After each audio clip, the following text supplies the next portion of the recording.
Hey everyone, and welcome to my presentation on financial ratios. So the purpose of this lesson today is to understand and apply different financial ratios, as well as learn how to calculate a current ratio, a net profit margin, a return on equity, and a debt equity ratio. I know those are pretty big words there, a little bit confusing, but I promise you we'll get into it. And lastly, the purpose of this lesson is to introduce other measures for calculating the liquidity, operating efficiency, and risk of a firm. So, financial statement types. So you're going to have an income statement which shows the business's revenue minus the expenses and the losses. So pretty much an income statement shows how profitable a business is. Secondly, you have a balance sheet, which is comprised of assets, liabilities, and owners' or stockholders' equity. So at any given time, assets must equal liabilities plus the owner's equity. Thirdly, and lastly, statement of cash flows shows how changes in balance sheet accounts and income affect cash and cash equivalents and breaks the analysis down to operating, investing, and financing activities. So in conclusion, these financial statement types serve as the evidence of a company's internal health. So we're going to jump into some definitions right away. So liquidity is a term that investors use to describe how easily something can be sold. So take, for example, a brand new iPhone. And that's going to be more liquid than, say, a 5-year-old Nokia phone or even like a 5-year-old iPhone. So because that phone is out of date and therefore less likely to sell, the iPhone, the newer iPhone, is more quote-unquote liquid. So in terms of thinking in terms of investment, liquidity refers to a company's ability to meet short-term financial obligations, but that, in other words, is the more liquid a company is, the easier it can be to pay off its debts. And I know that's kind of like a weird word there to describe a company and its assets, liquid. But if a company has very low liquidity, it is at risk. And that kind of means that the company does not have enough money to pay off its immediate debts. So if a company has a very high liquidity, on the other hand, there may also be concerns because a company with high liquidity may have too much cash on hand and isn't using that cash to reinvest into the market to use towards things such as operating costs.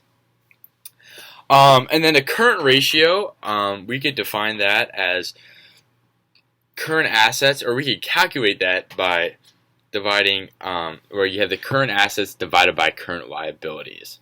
And a current ratio is a ratio of money immediately on hand to money immediately owed. So the higher the ratio, the more liquid the company. So we're going to continue on these definitions.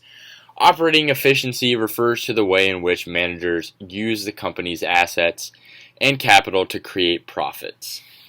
So an efficient company makes larger profits with as few resources as they can. So on the other hand, an inefficient company needs more resources to make a modest profit. And there's two ways to calculate this. The first is net profit margin and return on equity. Net profit margin is calculated by dividing net income by net sales.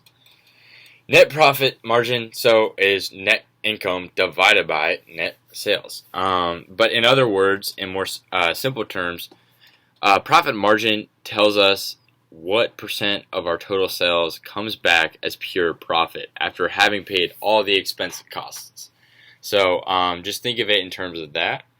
And to apply it to when we're analyzing companies and their success, if a company has a high profit margin, that tells the investors that the company gets a large return from each sale. However, if a company has a low profit margin, then company expenses are high.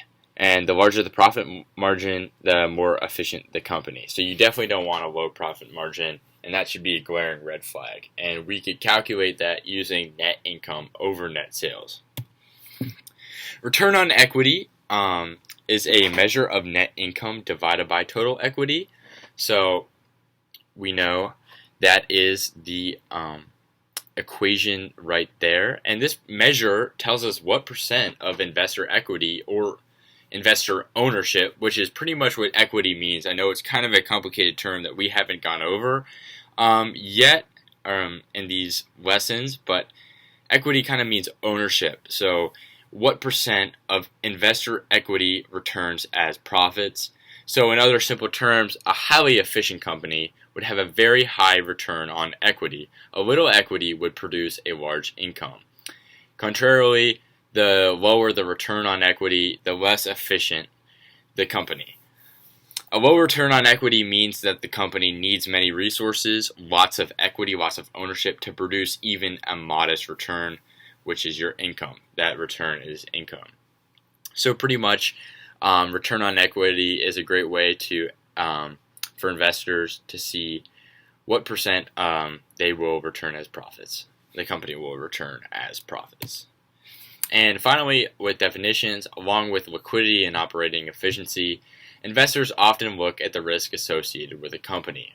The measure of risk we will look at today is the debt-equity ratio. And the debt-equity ratio is defined as the total long-term debt divided by total equity. And we see that equation right there. This ratio gives us an idea of what proportion of a company's capital comes from debt, which is super important when you're looking at when you're analyzing a company as an investor, or a potential investor, I should say. So the higher the debt equity, the more risky a company's financial position. So when we're thinking in terms of long-term debt and a company taking on lots of it, we immediately should equate that to risk.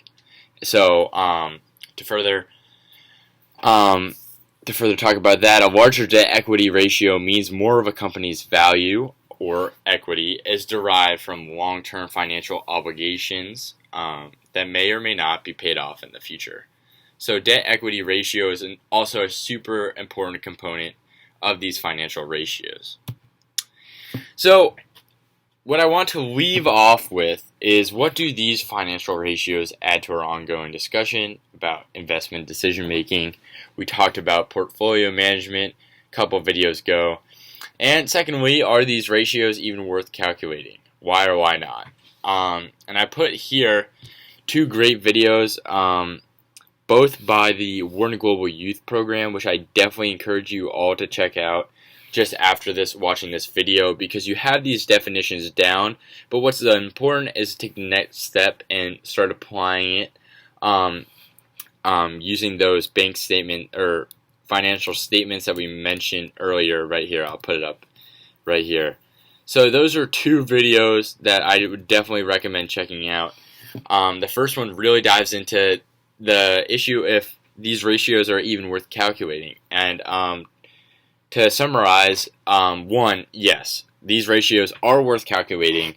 However, don't let these financial statements completely dictate your decision, because these statements, although they can be huge, they could signal red flags, or they could really give a lot of beneficial information to the investor. It is not necessarily the crystal ball that will tell you the future of the company. So keep that in mind. Keep these questions and fresh in your mind, and then be sure to check out these videos. And thank you for listening, everyone.